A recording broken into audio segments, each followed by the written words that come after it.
Hi friends, നൗറാസ് food കോർട്ടിൻ്റെ പുതിയൊരു വീഡിയോയിലേക്ക് എല്ലാവർക്കും സ്വാഗതം. ഇന്ന് നമുക്കൊരു ഡെസേർട്ട് പരിചയപ്പെടാം. നല്ല റിച്ച് ആയിട്ടുള്ള ഒരു ഡെസേർട്ടാണ്. ഇതിൻ്റെ പേരാണ് നവാബി ഷെമായി. കുട്ടികൾക്കും മുതിർന്നവർക്കുമൊക്കെ ഒരുപോലെ ഇഷ്ടമാവുന്ന ഈ റെസിപ്പി വളരെ എളുപ്പത്തിൽ നമുക്ക് തയ്യാറാക്കിയെടുക്കാം.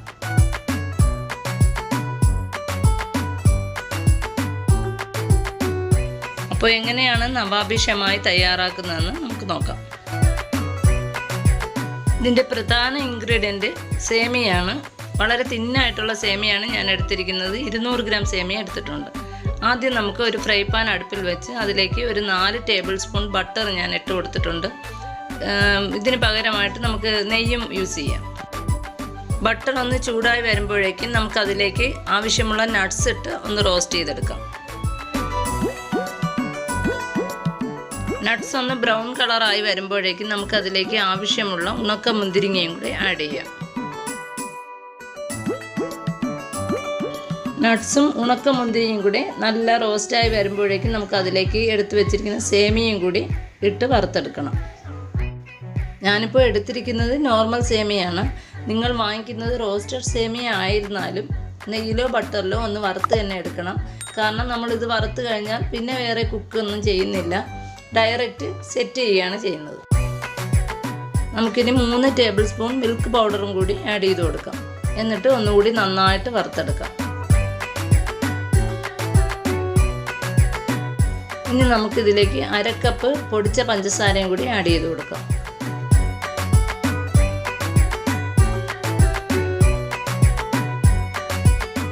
ഇനി നമുക്കൊരു 1/2 ടീസ്പൂൺ ഏലക്ക പൊടിച്ചതും കൂടി ചേർത്ത് കൊടുക്കാം.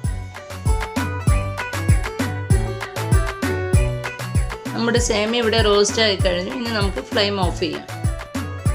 ഇനി നമ്മുടെ ഡെസേർട്ട് ഒന്ന് സെറ്റ് ചെയ്തെടുക്കാൻ വേണ്ടിയുള്ള സോസ് തയ്യാറാക്കി എടുക്കണം. അതിനായിട്ട് ഒരു സോസ് പാനിലേക്ക് 3 കപ്പ് പാലൊഴിച്ച് ഫ്ലെയിം ഓണാക്കി കൊടുക്കുകയാണ്. ഇനി നമുക്കതിലേക്ക് 1/2 കപ്പ് പൊടിക്കാത്ത പഞ്ചസാരയും കൂടി ആഡ് ചെയ്ത് കൊടുക്കാം. കൂടെ തന്നെ 3 ടേബിൾ സ്പൂൺ പാൽപ്പൊടിയും കൂടി ആഡ് ചെയ്യുന്നുണ്ട്. നന്നായിട്ടൊന്ന് ഇളക്കിയതിന് ശേഷം നമുക്കതിലേക്ക് 1/2 കപ്പ് കണ്ടൻസ്ഡ് മിൽക്കും കൂടി ആഡ് ചെയ്യണം. ഇത് ഞാൻ വീട്ടിൽ തന്നെ തയ്യാറാക്കിയ മിൽക്ക് മെയ്ഡാണ്. ഇതിൻ്റെ റെസിപ്പി ഞാൻ ഡിസ്ക്രിപ്ഷൻ ബോക്സിൽ കൊടുത്തേക്കാം. കാണാത്തവരൊന്ന് കണ്ടു നോക്കുക. ഇനി നമുക്കിതിലേക്ക് കസ്റ്റാർഡ് പൗഡർ ആഡ് ചെയ്ത് കൊടുക്കാം. 4 ടേബിൾ സ്പൂൺ കസ്റ്റാർഡ് പൗഡറിലേക്ക് ഒരല്പം പാലൊഴിച്ച് നന്നായിട്ടൊന്ന് ഇളക്കിയതിന് ശേഷം നമുക്കിതിലേക്ക് പാലിലേക്ക് ആഡ് ചെയ്ത് കൊടുക്കാം. കസ്റ്റാർഡ് പൗഡറിന് പകരമായി നമുക്ക് കോൺഫ്ലോറും ഈ ഒരളവിൽ എടുക്കാവുന്നതാണ്. കസ്റ്റാർഡ് പൗഡർ ആഡ് ചെയ്തതിന് ശേഷം നമുക്ക് കൈവിടാതെ തന്നെ ഇളക്കി കൊടുക്കാം. ഇത് പെട്ടെന്ന് കുറുകി കിട്ടും. തുടരെ ഇളക്കിയില്ലെങ്കിൽ കട്ട കെട്ടിപ്പോകും. നമ്മുടെ സോസ് ഇപ്പോൾ റെഡി ആയിട്ടുണ്ട്. ഈ ഒരു കൺസിസ്റ്റൻസിയാണ് നമുക്ക് ആവശ്യം. നമുക്കിനി ഫ്ലെയിം ഓഫ് ചെയ്യാം. ഇനി നമുക്ക് നവാബി ഷെമായി സെറ്റ് ചെയ്ത് തുടങ്ങാം. ആദ്യം നമുക്ക് സെറ്റ് ചെയ്യാനുള്ള ട്രേയിൽ നമ്മൾ വറുത്ത് വെച്ചിരിക്കുന്ന സേമിയ നിരത്തി കൊടുക്കാം. സേമിയ നന്നായി നിരത്തിയതിന് ശേഷം നമുക്കതിലേക്ക് അടുത്ത ലെയറായിട്ട് നമ്മുടെ സോസ് ഒഴിച്ചു കൊടുക്കാം. സേമിയ ഫുള്ളായിട്ട് കവർ ചെയ്യുന്ന രീതിയിൽ തന്നെ നമുക്ക് സോസ് ഒഴിച്ചു കൊടുക്കാം. ഇനി നമുക്ക് വീണ്ടും അടുത്ത ലെയറായിട്ട് സേമിയ നിരത്തി കൊടുക്കാം. നമുക്കിങ്ങനെ തന്നെ ഈ 3 ലെയർ കംപ്ലീറ്റ് ചെയ്തതിന് ശേഷം നമുക്ക് സെറ്റ് ചെയ്ത് നവാബി ഷെമായി തയ്യാറാക്കി കഴിക്കാം. അതല്ലെന്നുണ്ടെങ്കിൽ നമുക്ക് ഇനിയും ലെയറിൻ്റെ എണ്ണം കൂട്ടാവുന്നതാണ്. ഞാനിപ്പോൾ വീണ്ടും ഇതിന് മുകളിലായിട്ട് സോസ് ഒഴിച്ചു കൊടുക്കുകയാണ്. അതിന് മുകളിലായിട്ട് വീണ്ടും ഞാൻ സേമിയ നിരത്തുന്നുണ്ട്. അങ്ങനെ 5 ലെയറായിട്ടാണ് ഞാൻ ഈ നവാബി ഷെമായി തയ്യാറാക്കിയത്.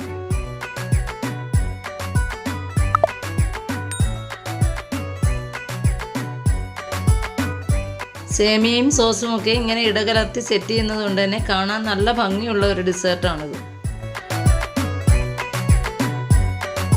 പാൽപ്പൊടിയും കണ്ടൻസ്ഡ് മിൽക്കും ഒക്കെ ചേർത്ത് നമ്മൾ ഉണ്ടാക്കുന്നത് കൊണ്ട് വളരെ റിച്ചായ നല്ല ടേസ്റ്റായ ഒരു ഡെസേർട്ടാണിത്. എല്ലാവർക്കും വളരെ ഇഷ്ടപ്പെടുന്ന നല്ലൊരു റെസിപ്പിയാണിത്. നമുക്കിത് ചെറിയ ചൂടോടെയും വിളമ്പാം, തണുപ്പിച്ച് വേണമെങ്കിലും കഴിക്കാം. അപ്പോൾ വളരെ ടേസ്റ്റിയായ എല്ലാവരും ഇഷ്ടപ്പെടുന്ന നവാബി ഷെമായി ഇവിടെ തയ്യാറായി കഴിഞ്ഞു.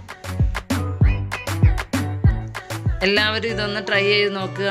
വീഡിയോ ഇഷ്ടപ്പെട്ടാൽ ലൈക്ക് ചെയ്യുക, ഷെയർ ചെയ്യുക, സബ്സ്ക്രൈബ് ചെയ്യുക. മറ്റൊരു വീഡിയോയിൽ ഇൻഷാ അല്ലാഹ് നമുക്ക് വീണ്ടും കാണാം. Thank you for watching.